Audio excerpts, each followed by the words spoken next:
All right, Paul, go for Okay, here we go. Testing. Until we get the mechanism up and running. it.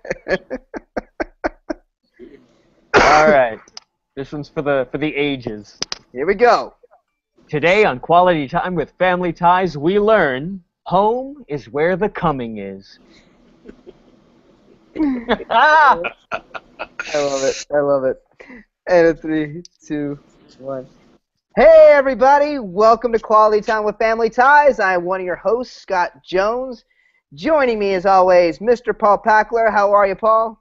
I'm fantastic. I don't have anything beyond that. I'm just wonderful, and I'm happy to be here with you two.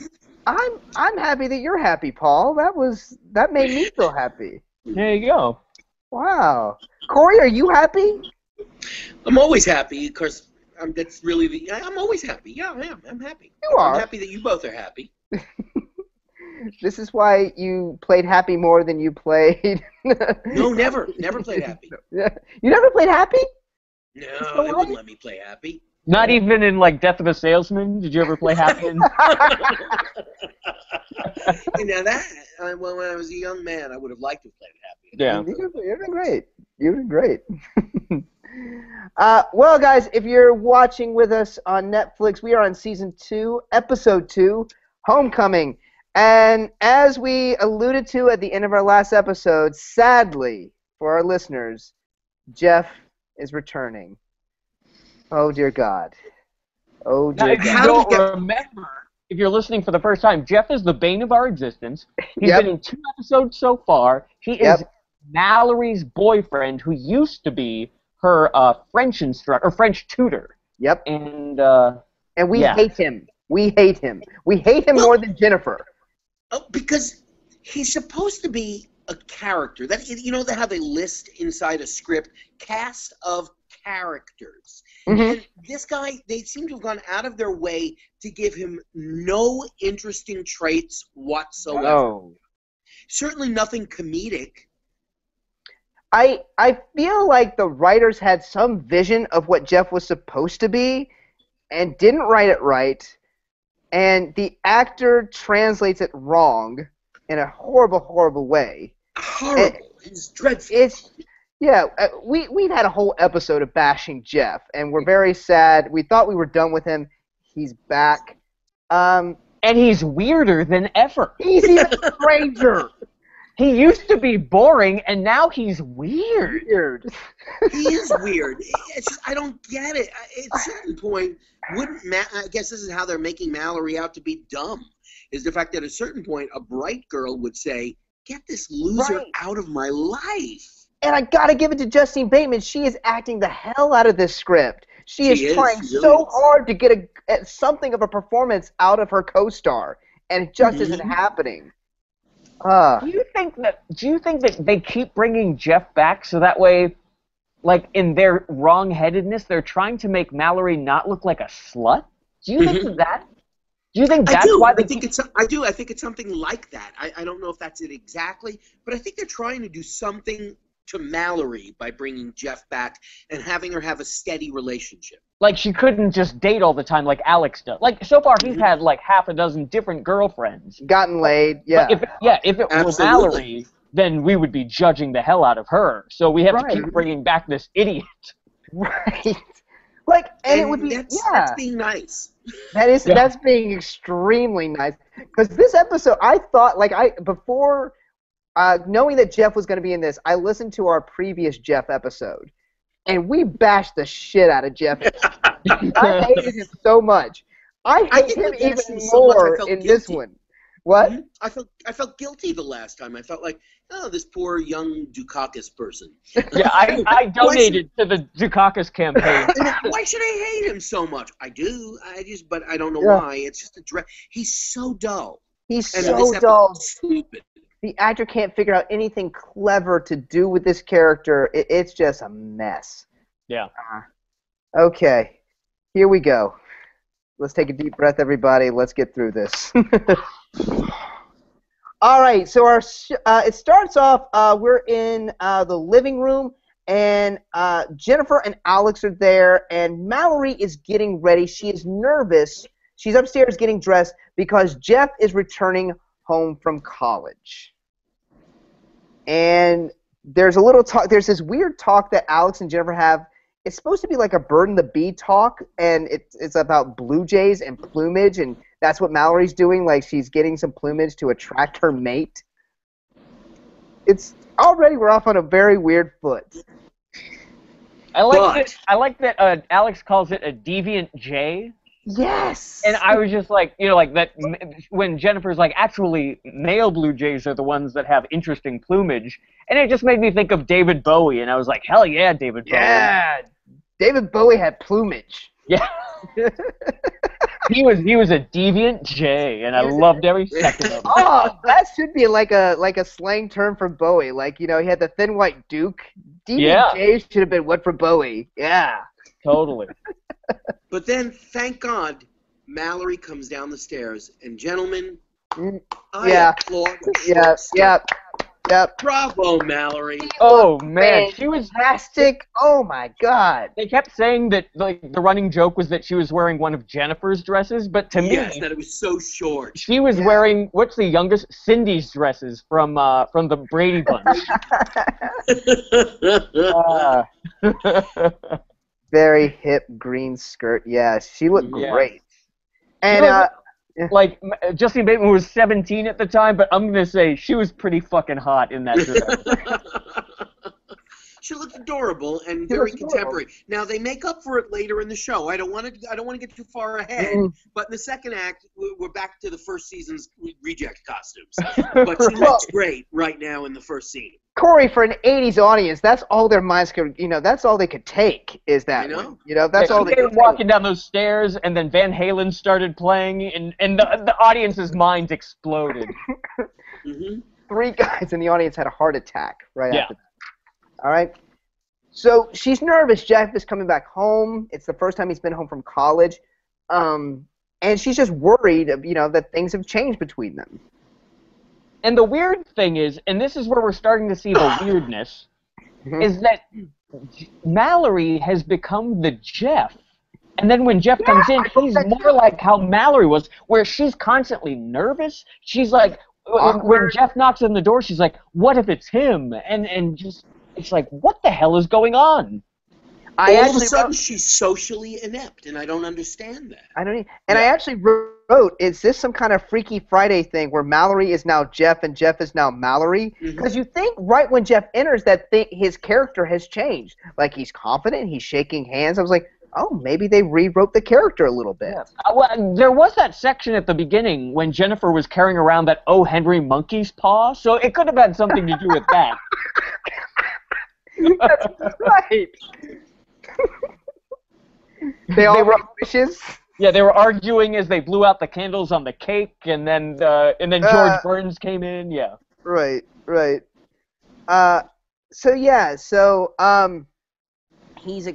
Jeff enters normally for a change. We don't really see. I mean, like I said, my first impression was, maybe Jeff's a normal person now that he's been off at Princeton. And let's talk about that first. Jeff got into Princeton. That's what I am stunned. Yeah. Corey, you're an admissions officer at Princeton. In walks Jeff. Wait, let's act it out. Scott, you play Jeff. Okay. Well, first I'm not going to enter because I hear somebody behind the door. So I'm not going to enter. Corey's going to have to open the door. Willkommen, bienvenue, welcome. Hi. This part is played by Joel Grey. Corey, you're going to be the admissions officer. At least I picked the character, something Jeff did not do on Family Ties. But just on paper, Jeff is smart. Or we're so right. So okay. Yeah. Well, he's a French tutor when he's a high school senior. That's pretty impressive. Yeah, and we get more from this episode that he was kind of a big smart guy around campus in high school. So on paper, if you're an admissions officer, Jeff looks like a prime candidate. The moment you meet him, though, you're automatically going to reject him, especially for Princeton. Anyway, okay. And we're just about to get to a writing sample of Jeff's too. to see exactly what kind of a good writer he is, like for his essays on his college entrance. Oh, yes, because he's been writing love letters to Mallory. Ah, beautiful love letters. Poetic. And it's amazing. She's come downstairs dressed for the date, and she has his love letters under her blouse for no reason. Yep. They had to work them in somewhere. She's arguing with Alex about love, and then she goes, "By the way, fuckface," and then she has letters He's with me. Oh, that'd be so awesome if she said that to him. Hey, by the way, fuckface. Yeah, so... But wait a second. Didn't Fitzgerald go to Princeton? Like F. Scott Fitzgerald?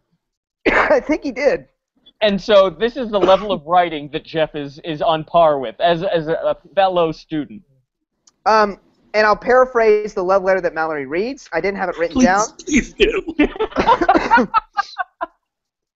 It is something along the lines of...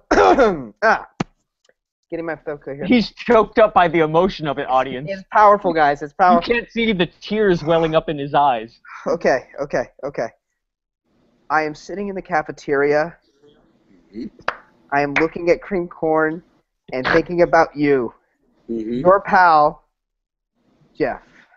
It may not be verbatim, but it's damn close. It's pretty. I think I missed a line or two, but there was one part that you missed that I watched because I watched it just now, where he doesn't call it creamed corn, which is the normal human He thing. calls it corn in the and corn. cream sauce. Yeah.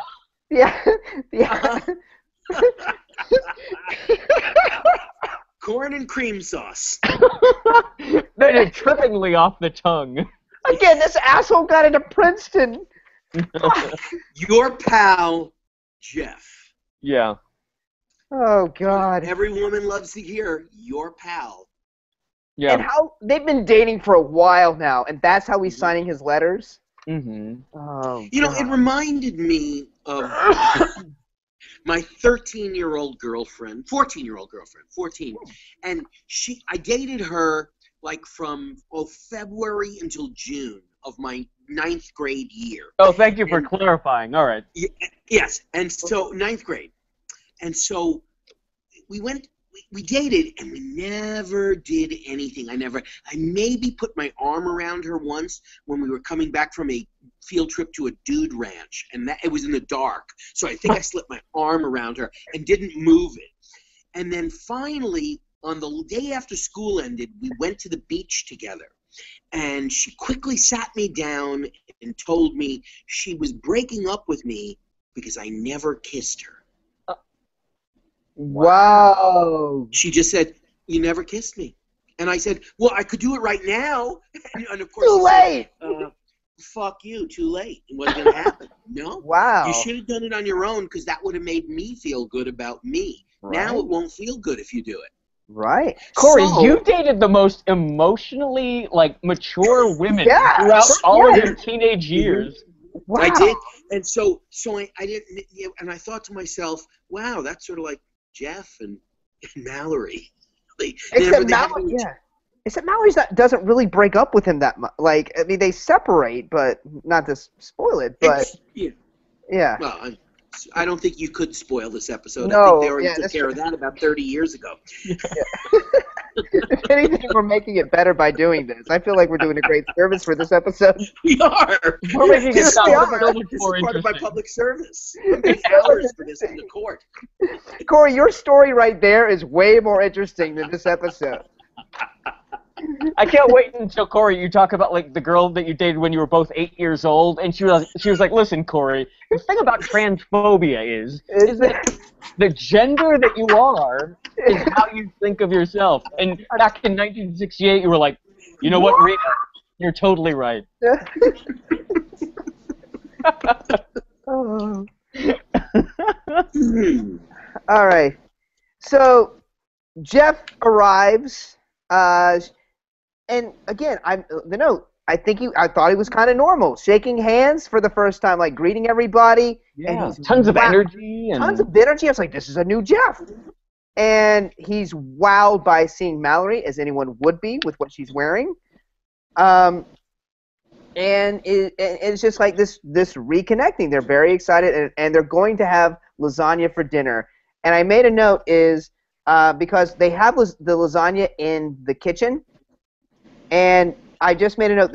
We will never see the dining rooms of the Keatons ever again. I don't think we ever see it again. We had it for that one when the grandpa came over, but all meals now are going to be in the kitchen. Yeah. Yeah. So yeah. And that takes us to the kitchen. They're all sitting around talking to Jeff. And Mallory in this episode is really dumb. Like, I think we finally turned the corner to where there is no coming back. She's just when she starts talking about the withering pimpernel. Yeah. Yeah. You sort of know it's a downward spiral of how stupid she is. Her IQ is dropping by the minute. Right. Yeah, it's very Flowers for Algernon because we see these glimpses. We see these glimpses of brightness where she has some thoughts and independence, and then nope, it's back to being dumb Mallory. Yeah, because Alex had made. He's like, you need to talk books with him, because he's been at Princeton, talking, socializing, and mingling with. He says with jet setters and cover girls. Who does he think is going to Princeton? Going to Princeton? I know it's F's place. Well, when I think of Princeton, I think of cover girls. Mm-hmm. So she mangles the name of the Withering Pimpernel to Jeff. Yeah, then she also calls it the League of Ivy. Yes, the League of Ivy. Yeah. Mm-hmm. No one. Yeah. So they wrap up dinner, and Jeff insists that he would like to clear the table with Alex. And what's his line? His line is, I miss clearing the table. Well, this is the dumbest turd on the history of the planet. I believed him. I completely believe that he missed clearing the table. I totally bought that. That was the moment I knew that this episode was a lost cause. Mm-hmm. Yeah. Oh, yeah. Here's my next line. It says, Jeff must die, which I have written periodically on my notes. Jeff must die. Yeah. No. I'm sorry. I have really regrets about this. No, I believe if you put all the notes we have about Jeff into one notebook, it would look like a serial killer planning his next move. It is. They would use it on the set of Seven. They would. It's exactly that. It's pinned up to the corkboard. Fuck Jeff. Jeff must die. He must be killed. Fuck Jeff. I feel terrible. This is just some poor schmuck who's getting, and just imagine his residual checks these days must be like 37 cents. Yeah. Whenever he gets one for these 3 episodes, it's like, here, Mr. Dukakis, here's your check. Well, it's the 37 cents of my cash. Did we, out of curiosity, by watching this on Netflix, did we help him get a residual check? No. Okay, good. It's only when it airs. Okay, good. Just want to make sure I wasn't giving him any money. No. So we find out, Alex and Jeff are left alone. And we find out Jeff is panicked. He hates Princeton. He hates being away from home. It was the most annoying, whiny little guy I've ever seen, and that's what made me hate him even more. The man can't even suck it up and enjoy Princeton and college. Now, Paul, you went to college, and you were, half an hour from your parents? Right. And Scott, how far were you from your parents? I was probably about 4.5 hours away. That's about what I was, about 4.5 hours away. Mm-hmm. And I distinctly remember having a freshman panic attack at the beginning. Now, Really? I did. I wanted to come home. I had a girlfriend who was still a senior in high school. And I think maybe it had something to do with that. And I was like, no, I'm meant to be with Lori. Oh, okay. Like Lori, who I'm not even Facebook friends with now. But still, it was sort of like, I wanted to come home. And I think my dad was smart enough to, talk me down and convince me to stay in college, which I believe, it was insignificant. I made it through that whole first year and it was just fine. That's so interesting. That is. I think I had like a Jeff moment of, no, I hate college. I'm not cut out for college. It was just fine. Right. Wow. No, I never had that feeling ever. I mean, I was close, but I never was like, all right, I'm going to go home every weekend. No. I remember the first day I moved in, I started unpacking. I was hanging out with my roommate. I got a phone call from my girlfriend at the time who dumped me over the phone, like, as I'm unpacking. And then I went out and bought a pack of Winston Lights, cigarettes, found someone to buy us beer, and then we had pizza, and we walked around smoking cigarettes and eating pizza and drinking beer. And it was all fine, wasn't it? You're like, And I'm gonna love then college. college was the best thing ever, and Yeah. I never wanted to go home. And the best part about all this is that my mom is listening right now, and she knows that I bought the cigarettes and that I never wanted to come home. Oh, Can we have her on the next episode, Paul? Oh, Can you sure. type in? I would love that so much. Oh, I'm so sorry. I remember I was very excited to be away. I was very excited to be at college. I also kind of wanted, I had so many good friends back at home, so I kept calling a lot back home and then hanging out with my new friends there. And I remember I ran my parents' cell phone bill up so much because I was on their plan from the roaming charges, back when they had massive roaming charges, and my dad was pissed. Yeah.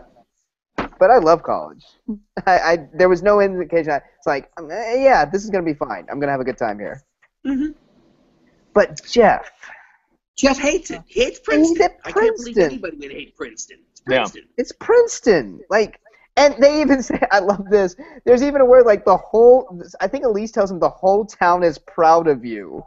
All of Columbus, Ohio is proud that Jeff got into Princeton. And I was like, they probably are, because they didn't think he was going to amount to anything. Hey, we haven't mentioned Elise's perm in this episode. Oh, yeah. Thank you for bringing it up, Corey. Okay, somebody's got to say, hey, Fashion Police, Elise has a perm. And I don't think I'm happy with it. I think she looks a lot better with straight hair. Yeah, absolutely. Absolutely. We'll see how quickly she gets rid of it, because I bet you she got notes that people didn't like it as much. We'll see. Corey, I really wish the staff had you back then on the costume and I wardrobe. should have been there to give them fashion tips. Oh, you've been awesome. You've been great. Mm-hmm. All of your notes are always spot on, Corey. So I feel like they would have only benefited. Absolutely. Absolutely. Of course, I have 30 years. Vision hindsight is 20/20. I've got 30 years of fashion growth since then. Right. I mean, back then in 1983, your hair was permed, wasn't it? And then Mallory comes downstairs at the end of the scene, and she's got like this outfit with like big giant shoulder pads on. Oh yeah, weird sweater, yeah. Mm-hmm. Yeah. It was strange. It was really strange. Yeah, she changed. She was like, she ran upstairs during dinner. She's like, I'm gonna change for the date. And they're like, what's wrong with what you're wearing now? And she's like, oh, this is for dinner, and this I'm going to wear something else to go out. And, you know, and it made me pretty sad. Yeah, and she refers to Stephen as Papa. Mm-hmm. Like it's the sound of music. And then Jeff says something in French, too, so which I thought, okay, at least the writers think, oh, we're really writing this character well. We have him talking in French. Yeah, they'll completely abhor the audience, or you know, that they're like, hey, we do remember that this is an old character that you might remember. Yeah, remember how much you liked? Yeah. And so we cut to later that evening after the date, and they are back in the Jeff and Mallory are in the living room having tea, very awkwardly. Okay, that's all I could say is it was played so awkwardly on purpose. Right. But it was just so poorly. I thought it was like, oh, guys, you're indicating awkward instead of just being awkward. Right. And exactly. Not only that, let's just rewind. They're drinking tea. What? Yes. This is where the episode turns a corner, and I'm just like, I give up. What the fuck is going on? It was so strange. It was so incredibly strange. Yeah, and so they're just they're like, I know the audience can't see me, but like their shoulders are up, they're rigid, and they're have the glass really close to their mouth. They have saucers. Yeah, they have saucers. They're holding the saucers on their laps, even though there's a table in front of them. The whole thing was just weird. It's really weird, really, really weird. Okay, so it comes out that Jeff wants to go steady with Mallory. and he gets down on one knee and gives him his pin. What kind of pin was it? His French club pin. French club.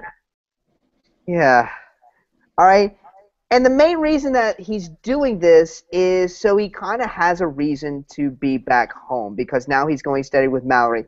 And I'm going to do this as respectfully as I can. Did you guys think that pin was pinned a little too low on Mallory? Are you talking about on her boob? Yeah. But she pinned it on her boob. Yeah. Does she pin it on herself? Yeah, he pinned it really high. He put it on her shoulder. Oh, right. Really? Okay, I didn't catch that. Yeah, he put it on the shoulder, and she moved it down, and then I think she moved it a second time. She kept moving it, yeah. She kept on moving it. She wanted it on her heart, and then it ended up like being right on her boob, which was fine. I was like, all right. I just thought it was really. I thought he pinned it really low on her. I was like, oh wow, and then it looked like Justine Bateman was like playing around with it because she knew it was so low on her, and like right on her boob, and trying to move it up a little bit. Right. Yeah. Also, the other thing, is Jeff wearing eyeliner throughout this episode? Did you guys notice that? His eyes are really, like, well-defined. It's really off-putting. Well, we've already had a David Bowie reference in this, so it wouldn't be surprising. Yeah. He just looks like he's wearing the type of makeup that the male ingenue would wear in the high school play, where it's like, make them look like tarted-up whores, even though they're doing it, like, on the town. Everyone's glowing orange. Tarted-up whores. That's awesome. Oh, my God. I love it. The eye makeup that the male ingenue in a high school musical would be wearing. That's a great description. How I know that is such a specific reference that I not only know, but wore. See? Exactly. Yeah. It's such a singular, specific thing that it's universal. Everyone knows it. Yep. If you've ever been in a high school musical, you certainly do know that. Yeah. Oh, yeah. I think we all probably have pictures of ourselves with that kind of eyeliner on. Mm-hmm. Yep. And I mean, if you were, taking a crappy how to write a TV sitcom class, this is where the instructor would say, and here on, you do it like a New York actor, on the act out, you need to put down what is the goal for the character, and then that's where you make what's going to be the big change that they want, and then you have to follow that for the rest of the episode. And so when Jeff says nothing's changed and nothing's going to change, see what I'm doing here? That's what he wants. And then it's going to bite him in the ass, and then you go to commercial. Could you make sure you do this character in your improv show? I love this character. Name him. I want to see a whole show. This pedantic piece of shit. Yeah. With a New York accent telling you how to write a That's sitcom. what you do. He got fired from Alf. He spent some time on Mr. Belvedere. From Alf. But now I want him teaching like a high school creative writing class now, but using his TV experience. Right, and saying stuff like bite him in the ass. How to write a story. That's amazing. That would be brilliant. All right, so write about your summer trip. You can talk about what did I do this summer. Now, what you want to do is what's your goal? And you want to have a character. You want to sex it up. That's what you got to do, because sex sells. Right. She wants to get laid. All right. That's the goal. But yeah, my point being just that that's literally what happens. Is he says exactly what he's thinking as like it's horrible. Like a writing exercise. It's really because his line is because nothing's going to change and nothing ever will change. Fade out. Yeah. And so on that note, hey, let's take a break. Hey, fade out. All right, we're back. Lord. Man. Hey, and we haven't even met our B plot, which we're just about to meet here at the top of Act 2, huh? It's the strangest. Like I don't think Kaufman could have written something like this. What's his name? Not Andy. The guy that did adaptation and everything. Oh, Kaufman, Charlie Kaufman? Charlie Kaufman, yeah. I mean, yeah, the way this B-plot comes in hard and fast, and who knows what the hell is going on. I feel like we could do a whole episode on this B-plot, but let's... And isn't this... this is a rule of improv, so I'm guessing comedy writers should know this. You don't have a scene with people who are off stage because it's not that interesting. Oh, and sure. They consistently... Also, there are times when you have people who are on stage. Wouldn't it be a better idea to have a scene with somebody on stage than somebody off stage? Yeah. If you have a choice, it's always the more interesting choice. And this seemed like a cheap production thing, like, we're not going to cast this role. It's going to be off stage. Especially how much they build this invisible character that we will be talking about. They give a lot of detail about this character. Her name is Inga, so we can refer to her by name, Inga. Yes. Okay. How would you describe Inga? She's a farm girl. Right. She's a farm girl. Yeah. Well, let's talk let's about. Set it, yeah. Let's set it up. That what's happening is it's Saturday morning. We're in the kitchen, and Alex has a date for that night's homecoming dance. Who he's never met. Never met. He found her in the yearbook? He saw her. He's only seen her face in the yearbook. Because she's one of the future farmers of America. Right. And that's it. Now, here's the thing that's interesting. This is an echo of what they use. They use this plot point later on in the Ellen episode when, remember Tracy Pollan, who Michael J. Fox is actually married to. He met her on the set of Family Ties. It's an amazing two-part episode that I'm very much looking forward to. I can't wait, yeah. He tries to go out with this college freshman who he finds in the freshman directory, and they have the exact same scene play out with the parents where they're like, Alex, you're like a shallow dick. And he's like, who cares? And, yeah, but this is the same exact thing. That's so weird. Yeah. So, yeah, and the way Alex enters this scene holding, like, a ton of books. Do we ever find out what reason he has those books for? No, I just wrote the word books down twice. I wrote books and books. I don't know what it means. I just know he's holding books. I like that there were so many books you had to write the word twice. Books. It was like, I wanted to make sure you knew that there were a lot of books. He does nothing with them. He just brings this stack of books in.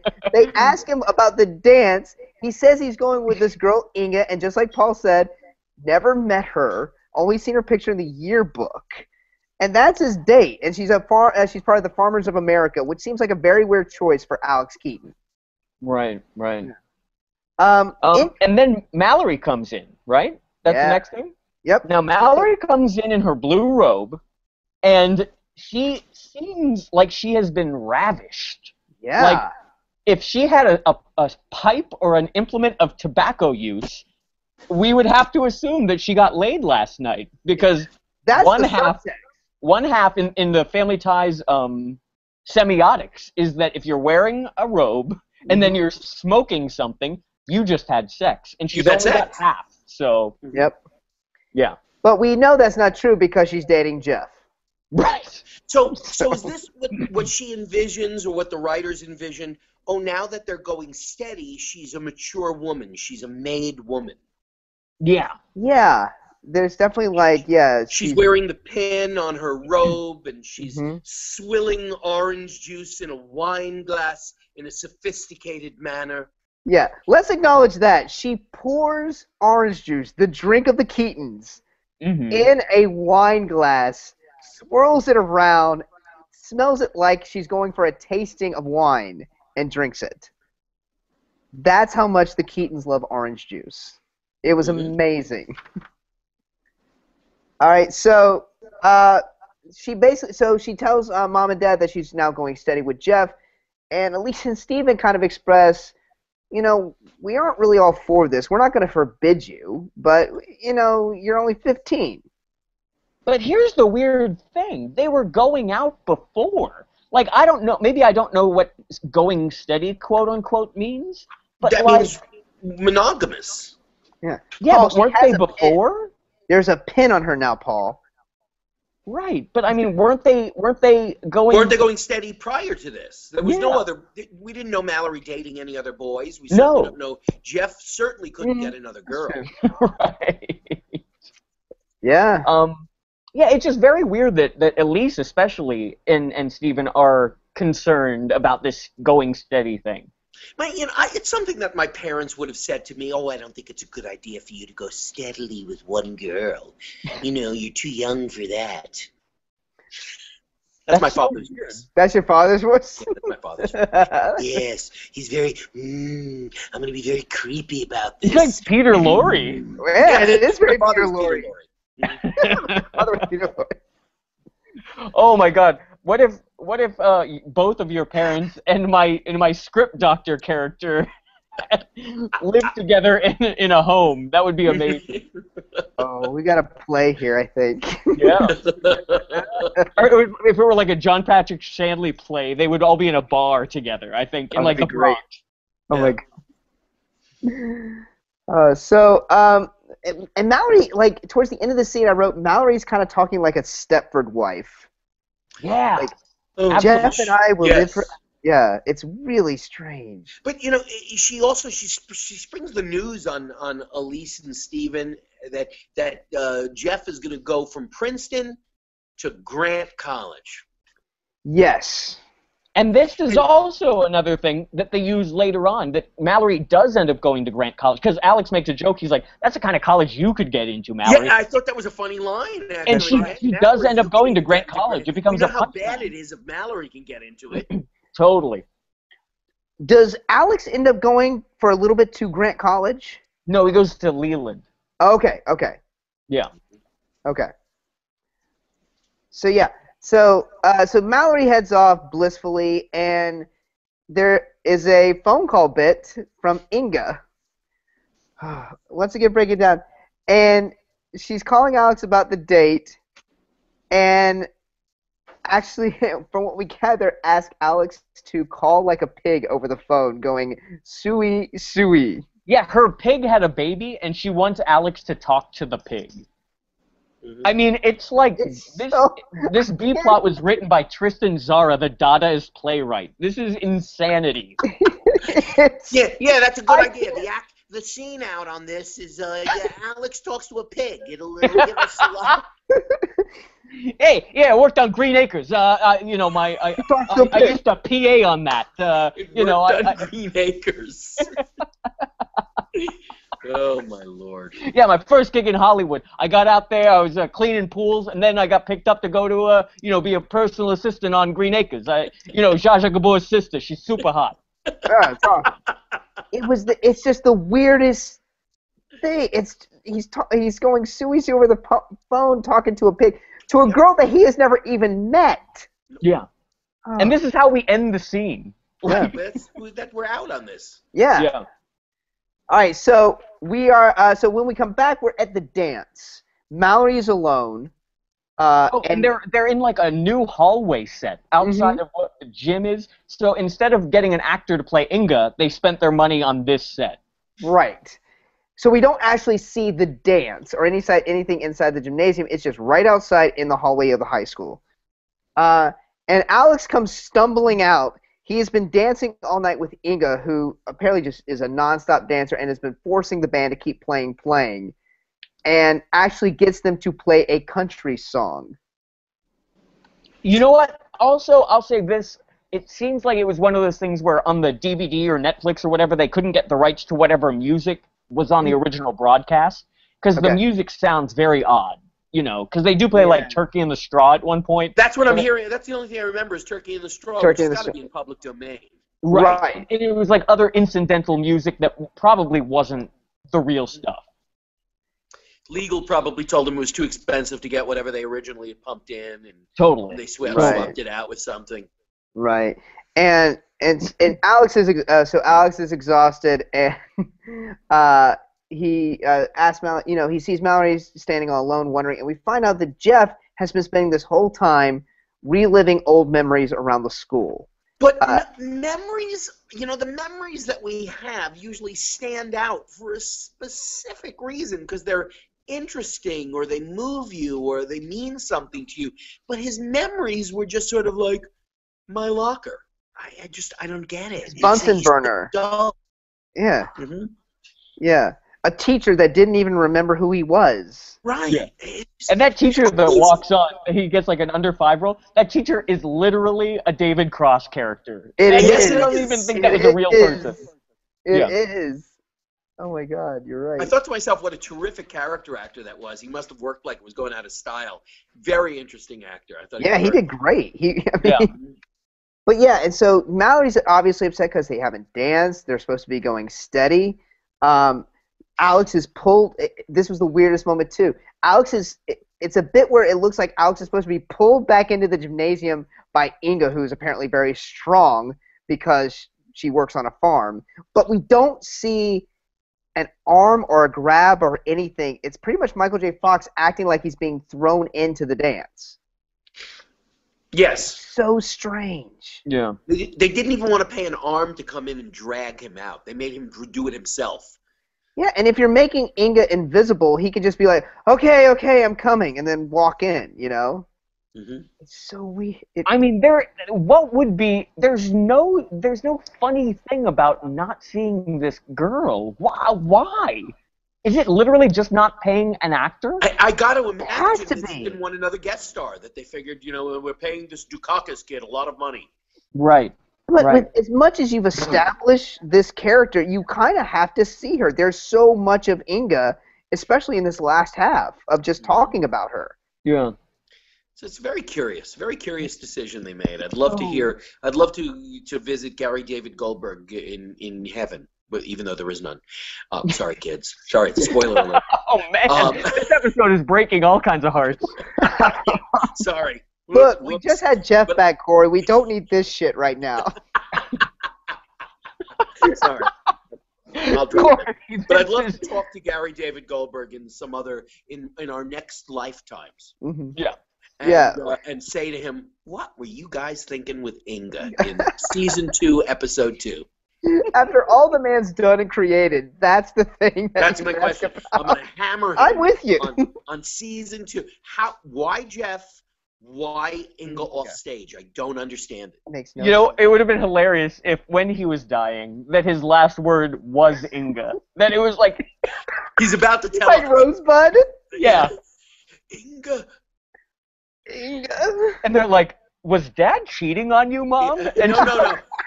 He's back, and that's been a problem he's been trying to fix for years. Episode 2, season 2. What do we do with the character? Never could do it. He kept trying to get in touch with George Lucas in order to figure out how to use ILM. And we CGI her in. Yeah. He came close. Peter Jackson was interested. Andy Serkis was going to play Inga. That would have been amazing. It would have been great. Okay, so... Poor Andy Serkis. He's never going to get to be on screen just as a person, is he? He's only done it a handful of times. He's been in a couple movies here and there. But Andy Serkis, I think he produces a ton of stuff. And so that man makes a killing. But yeah, very few people will know what Andy Serkis looks like. Yeah, no.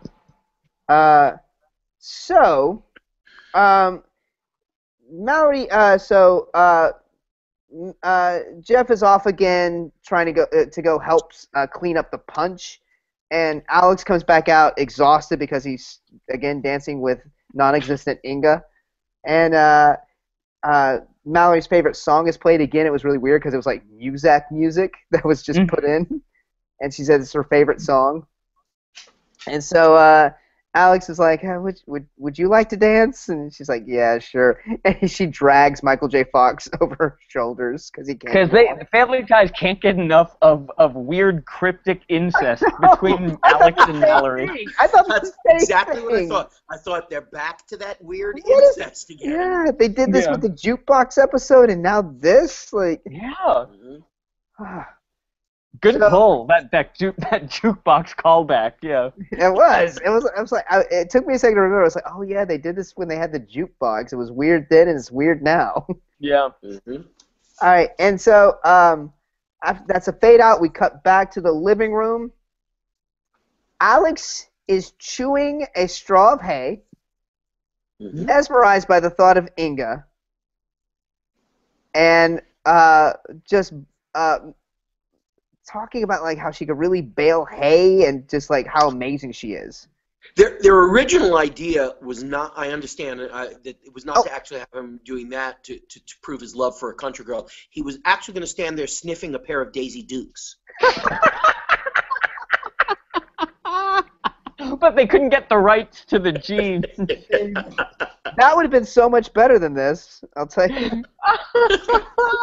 Oh my god. That would have been amazing. But instead, they put the straw in his mouth. They figured same effect, less money. Yeah. Oh, and I forgot, he's holding corn. There's like several shucks of corn that he's holding. Why are people just holding ears of corn? Why? Corn? What? Where? Steven's got one in his hand. Alex has two in his hands. What's going on? Is this just to establish that he went out with a farm girl? Yeah, and it's homecoming. Isn't that later in the fall? Like, corn wouldn't be in season. No, it's out of season, and they're in Ohio. What the? It was the it was so abstract and weird. And so Jeff comes in wanting to talk to. I think Jeff comes in wanting to talk to Mallory. Alex goes upstairs with Steven, and he's like still just babbling on about Inga, going, "It was wild, Dad. She was like at one with nature. It was amazing." It was so odd, so odd. It's just a weird thing for them to pick out that we're going to focus on Alex in love with an invisible farm girl. Yeah, who just one scene prior was miserable with her. And they right, I didn't get that either. They made Inga a more specific, idiosyncratic character than they bothered to make Jeff, the character who we spent a lot of time with on screen. That's absolutely true. Yep. Mm-hmm. You know what? Alex got laid. Maybe Inga was his first blowjob. Maybe like she took him back to the farmhouse and they like rolled in the roll in the hay and roll in the hay, roll in the hay. Maybe that's why he turned the corner so hard for her. Mm-hmm. I don't know. There's got to be something. Something. I just don't get it. And then, gentlemen, this is where my notes kind of dwindle out. Because everything after this was so incredibly boring and monotonous. Well, Mallory asks if she could be alone with Mom. Right.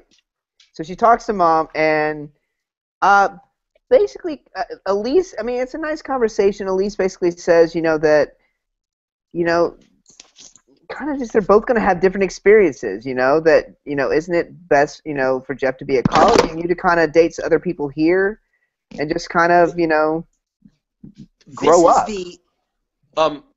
This is the part of the episode. Am I on the side on you? Yeah, you're up.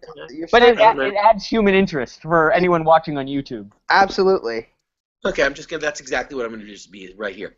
I was gonna say this is the part of the episode that's written by Sting. If you love something, set them free. Oh. And it's also, this part of the episode is also monotonous like a Sting song. And it goes on forever like Sting having sex. Yeah. Did Sting write this episode? There you go. I think we might have nailed it, yeah. I think we have that. Yeah, and so it's just like this another great mother-daughter moment of if you love him, set him free and just see what happens. And that's when Jeff comes in.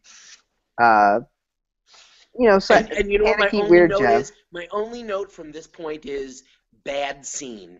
Yes. Yep. It's just a dreadful, dreadful scene. Mm-hmm. It's like the whole point just keeps getting repeated. Like, we should break up. We should be separate, and go live our lives for a little bit and see what happens. And it takes forever for them to get there. Absolutely. Or they just keep repeating 4 the same minutes thing. too long. Yeah. Mm-hmm.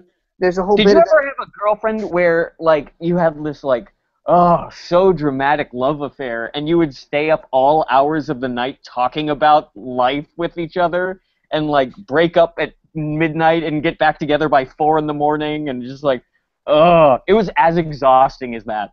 Yeah. Mm-hmm. That's a good metaphor, Paul. That's a good metaphor. In a girlfriend's doorway once. Really? Stalk her much? Yeah, Wow. I slept in a girlfriend's doorway. Wait, how did that work out? What happened? Yeah. I'm not friends with her on Facebook either.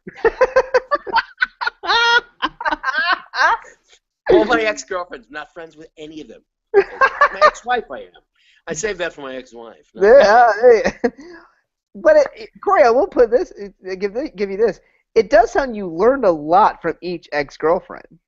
Absolutely. You gained really, your perspective after each one is very much, oh, wow, that's a great lesson that you learned from that person. Yeah, Corey. That's never going to happen again. I'm never going to sleep in someone's doorway. Right. Exactly. You learn not to do that. Unless I'm homeless. In that case, I'll sleep in the doorway. I'll have to. Right. You can sleep in my doorway.